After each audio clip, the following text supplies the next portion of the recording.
Now there's going to be another women's movement. You need to realize this. If you haven't read Ben Wattenberg's book, The Birthed Earth, you need to realize that in this country right now, we've got a whole lot of white folks who are scared to death because they know that within 30 years, white people will have lost their numerical majority in the United States of America. And if you haven't read that book in which he says, the biggest problem confronting this country today is there are too few white babies being born in this country. If we don't solve this problem and solve it quickly, white people will lose their numerical majority, and this will no longer be a white man's land. Now, I know a whole lot of Native American people, of First Nations people, who don't think this is a white man's land. They think it's a...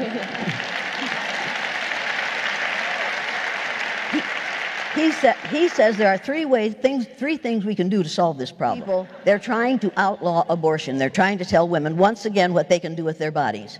If a woman has to be punished for having by getting pregnant, whether or not she wants to, has to be punished by bearing that child, then the person who contributed to that unwanted pregnancy has to be held responsible for two. So I think there's a... Hey, wait, don't waste my time. There's a perfectly logical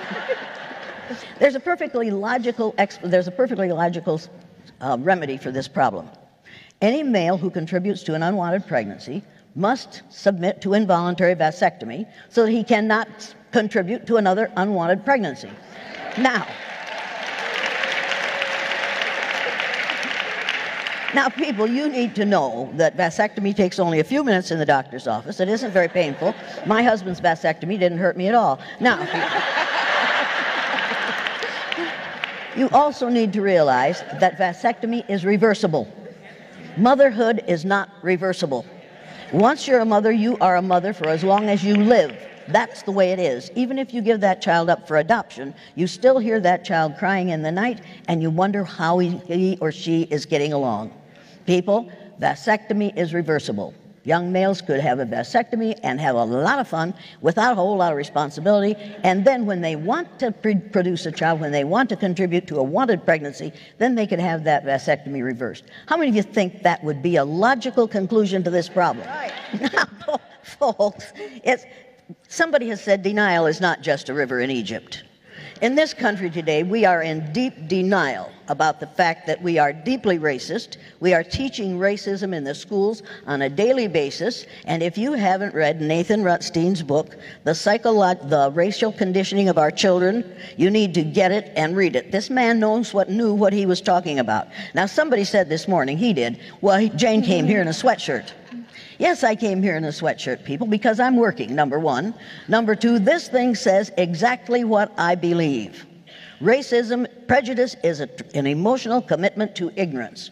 Now, the problem with white people is not white innocence. Somebody this week has called it in a book, has called it white innocence. It's not white innocence, and it's not white privilege. It's white ignorance. And until white people get educated to the fact that they are not superior because of the lack of melanin in their skin, that's how long we'll have this problem. Normal amounts. If you go to Cape Town, if you come here in Sandton, in Joburg here, land is extremely expensive, making it impossible for even a willing buyer in South Africa to buy a piece of land at waterfront. That is a deliberate exclusion. Mandela gave them a favorable deal. He said, willing buyer, willing seller. They didn't take advantage of that and sell at a reasonable price. No, they were not willing to sell. They even increased the price. Cape Town is only affordable to the foreigners. Not even a South African multimillionaire black person, Robert Gumed, will not afford to buy a place at waterfront without the support of the PIC. No, you have to get some huge financial institution to back you up before you can afford to buy a piece of land in waterfront in Cape Town. What type of policy is this? What type of freedom is this? That 24 years into democracy, we are worse than the way we were during apartheid. It can't be. Then terror must tell us what must happen. What is terror's policy, which is different from what is happening now? Is terror saying We must continue with willing buyer, willing seller, even when it's not working. It has not worked. Multimillionaires in South Africa can't afford houses, proper houses at strategic places in this country. They've made it deliberately so to exclude black people. In the townships now, go to Soweto. Houses that were extremely cheap in Soweto are now extremely expensive. Why? Property must be a reserved thing for white minority. But because we can't say this is for whites, we use money to exclude and perpetuate racism and apartheid. Of course. I mean, the situation's bad. We were in Diepsloot yesterday. Diepsloot should not exist in 2018 South Africa. And the irony of Diepsloot is that it emerged and ballooned and developed post-94. I last went there about, 12 years ago. It was tiny, a bit rough. Now it's a mess, right? It's horrendous. It's a bad place. Something's wrong. I guess a lot of people disagree on how to fix the solution. But the good thing is that we're talking about it. Of course.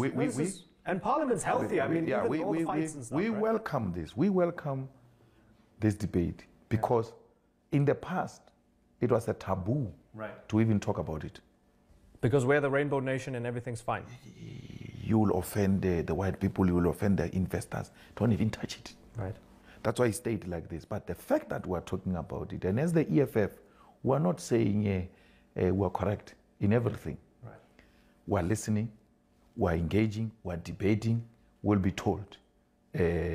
Once a consensus is reached, we're more than ready to work with everybody to find. But they hate the idea of equality. That irritates them, that a monkey can never be equal to a white man. They don't want that. I'm hated for that. There's no crime I've committed. I've never slapped a white person. I've never done anything to a single white person bad in this country. Nothing. I've never called for their slaughter. I've never called for their killing. Her torturing, it's crime. After interviewing her, you should have asked Mpo to give you more, or go to the police station to ask for more cases of black women in this country, how they get to be treated by their partners, by criminals.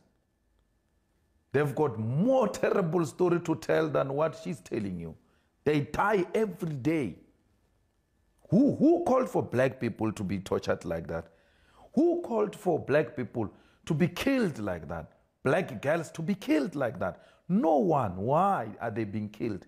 It's crime. So, because she is white, she must not be touched. She must not be affected by crime. Anything affecting her is political. It can't be crime. It means these blacks are coming for us, which is not true. It's a false alarm. They hate me for saying we must be equal. That idea alone traumatizes them. Remember that when you are so used to having this potion and someone says, I'm bringing more people, and as a result, you must have half of it. They're like, no, man, it's not going to happen. But I don't mind it. They will get used to the idea. They will have to work themselves out of privilege. Because equality threatens privilege. They are scared that privilege is going away. That's why they hate me for that.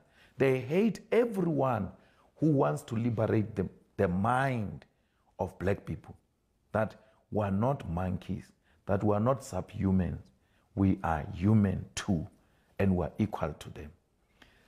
They took our land, and when they took our land, they said we don't have title deeds because that's a requirement in terms of European standards.